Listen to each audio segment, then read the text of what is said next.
Good day mga kaibigan. So meron tayong na-acquire na bagong isda. Isa itong guppy. Ang strain nito ay snake skin white mosaic guppy. So 2 pairs na po pala yung avail natin kay boss, no? Kitang-kita nyo naman kay Easy na napakaganda ng ating na-acquire. Ngunit may punit yung buntot ng isa. Siguro sa pagkakatransfer natin or whatsoever. But anyway, ibibreed naman natin sila kaya ayos lamang. Tingnan nyo yung isa, walang kapunit-punit. Napakaganda ng delta tail nila. Tingnan nyo naman, no? Talaga namang sulit na sulit ang pagkakakuha natin dito, no? Nga pala mga ka-easy, dahil na stable na natin kahit papano or meron na tayong learnings about mollies, try naman natin ngayon mag-guppy. Ang weird nga lang ng timing ko sa pag-alaga ng guppy dahil tag-ulan. Dahil alam naman natin, ang guppy ay mahina sa ulan. Ngunit ang ipaproject natin guppy ay malakas yung resistensya or matibay sa ulan. Napakahabang project nito dahil ibababad natin sila sa araw at sa ulan. Abang-abang na kayo sa mga video natin. Anyway, para i-transfer natin yung mga guppies natin, kailangan natin sila ilagay sa isang lalagyanan, which is dito.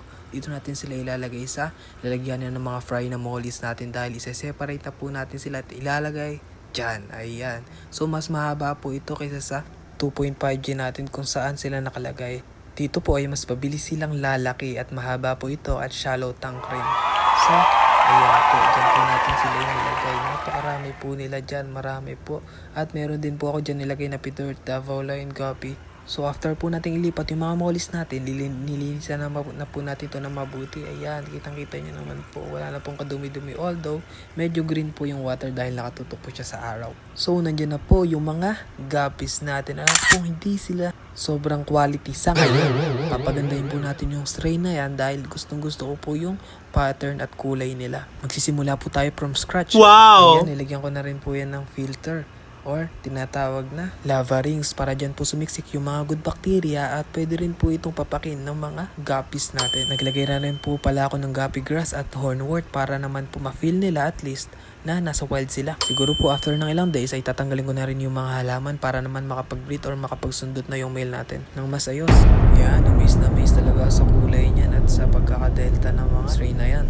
At so, nandyan na rin po yung mga platinum Dumbo Ear red tail guppy po natin na Davao Line. So, yun lang po. At subscribe na rin pala kayo sa YouTube channel natin, no?